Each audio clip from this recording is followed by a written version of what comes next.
కుంభకోణం నుండి నవగ్రహ టెంపుల్కి వెళ్ళవలసిన బస్సులు ఇవి. ఒకటి ఏసీ, ఇంకోటి నాన్ ఏసీ అనమాట. ఇప్పుడు టైం 5:10 అవుతుంది. ఇక్కడ ఏంటంటే మనకి బస్ స్టాండ్ ఆఫీస్ ఉంటుంది అనమాట. కుంభకోణం బస్ స్టాండ్ ఆఫీసు. కుంభకోణం బస్ స్టాండ్ ఆఫీస్లోనే మనకి దొరుకుతాయి అనమాట.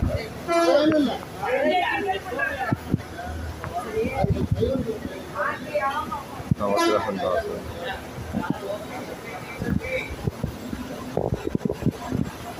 నవగ్రహం రాసుంది తమిళ్లో.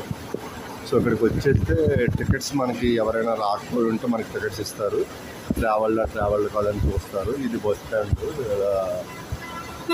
ఈ బస్ స్టాండ్లో ఇక్కడ ఆఫీస్ అని ఉంటుంది. ఆఫీస్ అని అడిగి చెప్తారు. అక్కడ నవగ్రహ బస్సులు ఉంటాయి. ఎవరైనా ట్రావెల్ చేయకపోతే మనకి ఆ టికెట్ ఇస్తారు. ముందుగా ఆన్లైన్లో కూడా మనం బుక్ చేసుకోవాలి. ఇదిగోండి, ఇది ఆఫీస్ అనమాట. ఇక్కడ చెక్ చేస్తున్నారు. చెక్ చేసి అక్కడ నవగ్రహ బస్సు అయితే తీసేస్తున్నారు. ఇప్పుడు టైం 5:12 అవుతుంది. ఒక 10 నిమిషాలు జస్ట్ చెకింగ్ చేసి తీసేస్తున్నారు అనమాట.